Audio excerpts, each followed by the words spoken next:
Hi friends, ಎಲ್ಲರೂ ಹೇಗಿದ್ದೀರಾ? ಇವತ್ತು ಪೆಪ್ಪರ್ ಚಿಕನ್ ಯಾವ ರೀತಿ ಮಾಡೋದು ಅಂತ ತೋರಿಸ್ಕೊಡ್ತಾ ಇದ್ದೀನಿ. ಅದಕ್ಕೆ ಉಪ್ಪು ನೀರಲ್ಲಿ ಚೆನ್ನಾಗಿ ಚಿಕನ್ ಎಲ್ಲ ತೊಳೆದು ರೆಡಿ ಮಾಡಿ ಇಟ್ಕೊಳ್ಳಿ. ಇದು ನಮ್ಮ ಅಮ್ಮನ ಮನೆಗೆ ಹೋದಾಗ ಮಾಡಿದ್ವಿ, ಅದರ ರೆಸಿಪಿ ಫ್ರೆಂಡ್ಸ್. ತುಂಬ ಚೆನ್ನಾಗಿರುತ್ತೆ.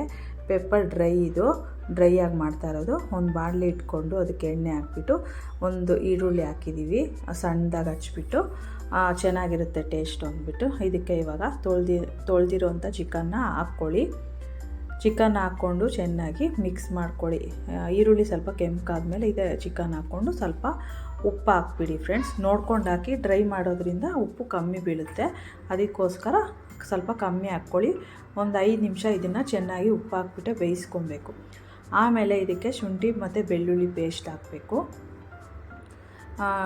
ಚೆನ್ನಾಗಿರುತ್ತೆ ಡ್ರೈ. ಬೇಕಾದರೆ ನಿಮಗೆ ಗ್ರೇವಿ ಥರನೂ ಮಾಡ್ಕೊಬೋದು. ಸ್ವಲ್ಪ ನೀರು ಸ್ವಲ್ಪ ಜಾಸ್ತಿ ಹಾಕ್ಕೊಂಡ್ರೆ ಚೆನ್ನಾಗಿರುತ್ತೆ.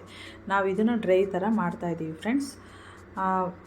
ನೋಡಿ, ಇದಕ್ಕೆ ಇವಾಗ ಪೆಪ್ಪರ್ನ ಚೆನ್ನಾಗಿ ಜಜ್ಜಿಬಿಟ್ಟು ಅದೇ ಜಾಸ್ತಿ ಹಾಕ್ತಾ ಇರೋದು. ಪೆಪ್ಪರ್ ಚಿಕನ್ ಆಗಿರೋದ್ರಿಂದ ಪೆಪ್ಪರ್ ಸ್ವಲ್ಪ ಜಾಸ್ತಿ ಹಾಕ್ಕೊಳ್ಳಿ. ಈಗ ಒಂಚೂರು ಟೇಸ್ಟ್ಗೆ ಧನಿಯಾ ಪೌಡರು ಮತ್ತು ಸ್ವಲ್ಪ ಮನೆಯಲ್ಲೇ ಮಾಡಿರೋಂಥ ಗರಂ ಮಸಾಲ ಇದಕ್ಕೆ ಆ್ಯಡ್ ಮಾಡ್ತಾಯಿದ್ದೀನಿ. ಇದನ್ನು ಚೆನ್ನಾಗಿ ಮಿಕ್ಸ್ ಮಾಡ್ಕೊಳ್ಳಿ.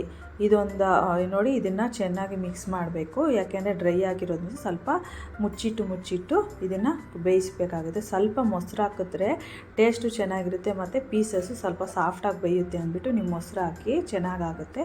ಸ್ವಲ್ಪ ಚಿಲ್ಲಿ ಪೌಡರನ್ನ ಹಾಕಿದ್ರೆ ಟೇಸ್ಟ್ ಚೆನ್ನಾಗಿರುತ್ತೆ ಅಂತ ಸ್ವಲ್ಪ ಚಿಲ್ಲಿ ಪೌಡರ್ನ ಹಾಕ್ಕೊಂಡ್ವಿ. ಇದಕ್ಕೆ ನೋಡಿ ಇನ್ನೊಂದು ಸ್ವಲ್ಪ ಪೆಪ್ಪರು ಹಾಕಿದ್ದೀವಿ. ಸ್ವಲ್ಪ ಖಾರ ಮುಂದೆನೇ ಇರಬೇಕು ಇದಕ್ಕೆ. ಇದು ಈ ಥರ ಮಾಡಿಬಿಟ್ಟು ಇದಕ್ಕೆ ಸ್ವಲ್ಪ ಅರಿಶಿನ ಹಾಕ್ಕೊಂಡು ಚೆನ್ನಾಗಿ ಮಿಕ್ಸ್ ಮಾಡಿ, ಉಪ್ಪು ಏನಾದರೂ ಸಾಲಿಲ್ಲ ಅಂದರೆ ಲಾಸ್ಟಲ್ಲಿ ನೋಡ್ಕೊಂಡು ಹಾಕ್ಕೊಳ್ಳಿ ಫ್ರೆಂಡ್ಸ್. ಡ್ರೈ ಆಗಿರೋದ್ರಿಂದ ಜಾಸ್ತಿ ಉಪ್ಪು ಇಡಿಸಲ್ಲ. ಇದನ್ನು ಹಿಂಗೆ ನಾವು ಸರ್ವ್ ಮಾಡ್ಬೋದು. ಈ ಥರ ಮಾಡ್ಕೊಳ್ಳಿ, ತುಂಬ ಚೆನ್ನಾಗಿರುತ್ತೆ. ಯಾರ್ಯಾರು ನನ್ನ ಚಾನಲ್ನ ಸಬ್ಸ್ಕ್ರೈಬ್ ಮಾಡ್ಕೊಂಡು ನೋಡ್ತಾರೆ ಅವ್ರಿಗೆಲ್ಲ ತುಂಬ ಥ್ಯಾಂಕ್ಸ್. ಹೀಗೆ ಸಪೋರ್ಟ್ ಮಾಡಿ, ಲೈಕ್ ಮಾಡಿ, ಶೇರ್ ಮಾಡಿ friends. Thank you for watching. Thank you.